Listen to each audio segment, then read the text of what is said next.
21 চনৰ নিৰ্বাচনত পুনৰ আমাৰ চৰকাৰ হোৱাৰ পাছত ডক্টৰ হিমন্ত বিশ্ব শৰ্মা ডাঙৰীয়া মুখ্যমন্ত্ৰী হোৱাৰ পাছত মই জলসম্পদ মন্ত্ৰী হিচাপে কাৰ্যনিৰ্বাহ আৰম্ভ কৰোঁ। জলসম্পদ মন্ত্ৰী হৈ সমগ্ৰ অসমৰ বানপানী কেনেকৈ মোকাবিলা কৰিম, অসম এখন বানবিধ্বস্ত জিলা ৰাজ্য গৰাখহনীয়াৰ গভীৰ সংকট কেনেকৈ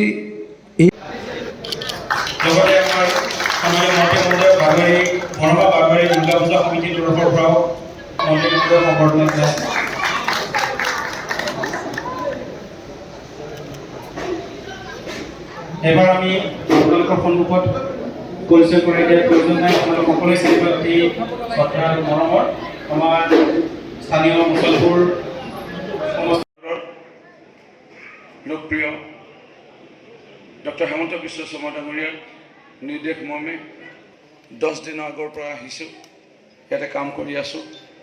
ৰাইজৰ বিভিন্ন মনৰ দুখ সুখৰ কথা জানিবলৈ প্ৰয়াস কৰিছোঁ। প্ৰত্যেক দিনাখনে ৰাতি অসমৰ মাননীয় মুখ্যমন্ত্ৰী মহোদয় আমি প্ৰতিবেদন দিব লাগে।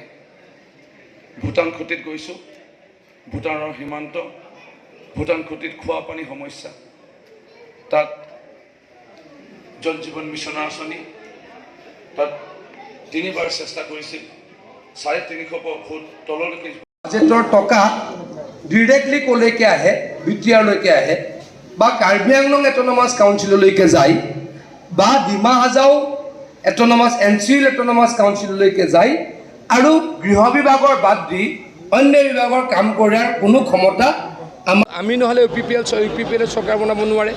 গতিকে আমি সকলোৰে দায়িত্ব লওঁ। অসমত হত্যা হিংসা নাইকিয়া হৈছে হিমন্ত বিশ্ব শৰ্মা ডাঙৰীয়াৰ নেতৃত্বত বা আমাৰ ইয়াতে প্ৰমোদ বড়ো ডাঙৰীয়াৰ নেতৃত্বত যোৱা সময়খিনিত এটাও বোমা বিস্ফোৰণ হোৱা নাই, হত্যা হোৱা নাই। গতিকে আমি শান্তিৰ পৰিৱেশ সৃষ্টি কৰিব পাৰিছোঁ আৰু উন্নয়ন 3 গুণ কৰিছোঁ। এখনো মেডিকেল কলেজ য'ত বিটিআৰত নাছিল 2খন মেডিকেল কলেজ হ'ল, ৰাস্তা পথৰ অৱস্থা ভাল হ'ল। জলসম্পদ বিভাগৰ পৰা মই নিজে নিয়ম ভংগ কৰি 450 কোটি টকা দিছোঁ।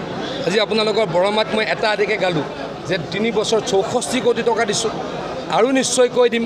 গতিকে আমি সকলোৰে কাৰণে কাম কৰিছোঁ। গতিকে সকলোৱে আমাক ভোট দিব, মই গভীৰভাৱে বিশ্বাসী। বেছিভাগ সময় আমি দেখিলোঁ কংগ্ৰেছৰ বিপিএফ প্ৰত্যাহ্বানৰ সৃষ্টি হৈছে নেকি? কংগ্ৰেছ বিপিএফ একেবাৰে নহয়, কিন্তু তেওঁলোকে নকৰা কামটোতো ক'বই লাগিব ন। প্ৰত্যাহ্বান একেবাৰে নহয়, কিন্তু ইলেকশ্যনটো তেওঁলোকৰ লগতে খেলিছোঁ। আপোনালোকে কওকচোন যে অসমত কংগ্ৰেছৰ 60 বছৰত 6খনেই মেডিকেল কলেজ আছিল, এতিয়া 18খন মেডিকেল কলেজ চকুৰ আগত হৈ আছে। মইতো এটাও মিছা কথা কোৱা নাই। কংগ্ৰেছৰ 60 বছৰত অসমত ইউনিভাৰ্চিটি 7খনেই আছিল, এতিয়া 15খন হ'ল। সেইখিনি কথা ক'লে কি মই কংগ্ৰেছক ভয় কৰা হয় নেকি? সেইখিনি কথা ক'ব লাগিব, কোনে কাম কৰিছে কোনে নকৰিলে আৰু কাৰ দিনত হত্যা হিংসা হৈছিল। বিপিএফৰ দিনত হত্যা হিংসা হৈছিল, সন্ত্ৰাস হৈছিল আৰু বড়ো অনাবড়ো এই বিভেদৰ সৃষ্টি হৈছিল, বিষবাষ্প বিয়পিছিল। এইবিলাক যাতে নাথাকে তাৰ কাৰণে আমি নিশ্চয়কৈ ক'বই লাগিব।